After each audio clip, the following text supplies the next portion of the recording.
Home and Away spoilers. Summer Bay mourns as Felicity's death confirmed.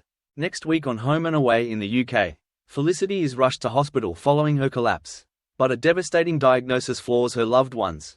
Summer Bay is reeling next week following the shock collapse of Felicity in Salt. Flick had just spent the afternoon throwing a surprise engagement party for brother Cash and bestie Eden down on the beach.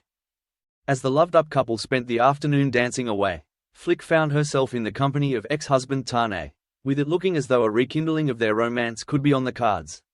As the celebrations wound down and a select few remained at Salt, Cash and Flick were reflective as he thanked her for the party.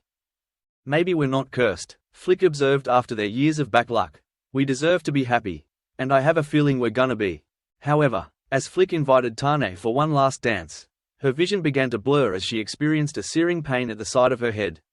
Losing consciousness, Flick collapsed to the floor in front of her shocked loved ones. As we return to the scene next week, Flick is rushed into hospital where Bree organizes an urgent brain cord, noting that one of Flick's pupils is dilated. When the results come back, Bree delivers the grave news to Cash, Eden and Tane that Flick has suffered a brain aneurysm. She goes on to explain that a neurosurgeon is going to attempt to clip the aneurysm and prevent further bleeding. But Bree warns them that if Flick survives, she could be left with irreversible brain damage. Later that night, Bree returns to say the surgery was successful, but the bleed was substantial and the next few days will be critical. Cash and Eden are led through to Flick's room where she lays unconscious and hooked up to numerous machines. After Cash begins a bedside vigil for his sister, Eden later suggests he nips home whilst the doctors are doing their rounds in order to get a change of clothes. But Cash states that he isn't going anywhere. As Eden heads home to pick some up, she bumps into brother Levi, who offers to give her a lift. Levi is surprised when Eden accepts, the situation with Flick seemingly putting their own issues into perspective. Cash continues his waiting game as Bree does her rounds and informs him there's been no change with Flick's condition. However, right on cue, the alarms on the machines begin blaring as Bree observes that the pressure within Flick's head is dangerously increasing. Cash is ushered outside as the medical team descend. As an overwhelmed Cash waits outside, Tane returns to the hospital having heard that Flick was apparently doing well. "It's bad," Cash says on the verge of tears. Levi heads in to assist Bree, who thinks Flick may have had a secondary bleed. Bree explains that her pupils are fixed and dilated and she had made no attempts to breathe on her own when they attempted to reduce sedation. Levi runs his pen along Flick's foot, a standard neurological test, but both are hugely concerned when there's no reflex reaction. The tests only confirm their worst fears, as Bree and Levi explain to Cash that Flick has suffered a second bleed, one which cannot be fixed with surgery. Unfortunately, there is nothing else that can be done. And with a heavy heart, Bree informs Cash that all indications appear to show that Flick is now brain dead. She goes on to explain that two doctors will each have to carry their own neurological tests in order to confirm. But at this stage it is just protocol. Nevertheless, Cash remains hopeful that Flick will pull through. Sadly, the first assessment goes as expected, the conclusion being that Flick has no brain activity, although Cash is determined that the second test could still show different. Levi quietly confirms to the others that they will be just the same after such a catastrophic bleed. Cash stays in Flick's room for the second assessment, but is devastated as he sees the lack of response from his sister, willing her to breathe when the ventilator is again turned off. As Bree turns it back on, she confirms that the tests are now complete. Flick is gone. As Bree gently explains that they now need to consider when they turn the life support off.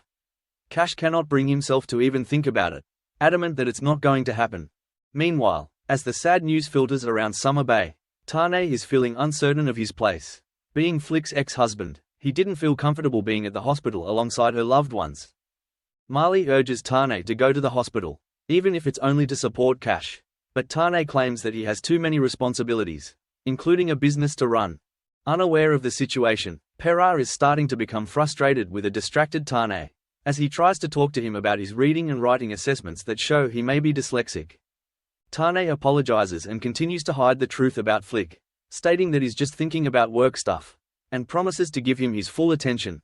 As Tane continues to be reminded of Flick everywhere he goes, Perry believes that he's done something to upset him, leaving Harper to explain what's actually going on. In the end, it is Perry who convinces Tane that he needs to be at Northern Districts, explaining that he never got a chance to say goodbye to his mum, and that Tane will regret not taking that chance. When he finally does return, he finds Cash still at Flick's bedside, patiently waiting for her to wake up. Tane gently tells him that it will never happen, And that Flick wouldn't want to be kept here like this. Only the machines keeping her body alive. With Cash finally accepting that his sister is gone, Bree arrives with a social worker, Tom, and asks Cash whether Flick had ever spoken about donating her organs. Although she had not, Cash looks to Eden for advice. When I think about her heart beating in someone else, someone who can dance and love someone who can maybe torment their big brother, that sounds pretty good to me. Eden suggests. Cash agrees that Flick would like that, and signs the consent forms. When Flick is later prepared for the surgery, the hospital staff form a walk of honor, lining the corridor as she is wheeled out of the ward. Cash, Eden and Tane all say an emotional goodbye one final time. Later that day, Flick's body is returned so her loved ones can have some final moments with her.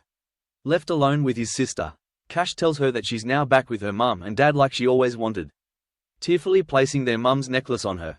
Sleep well, little sister, Cash tells her, as he holds her hand and breaks down. Back in the bay, Perry watches Tane as he performs an emotional haka to help process his grief. Will Cash, Eden and Tane be able to support each other as they struggle to cope with Flick's passing? Các bạn vừa theo dõi một sản phẩm của Home and Away Spoiler Today. Xin chào.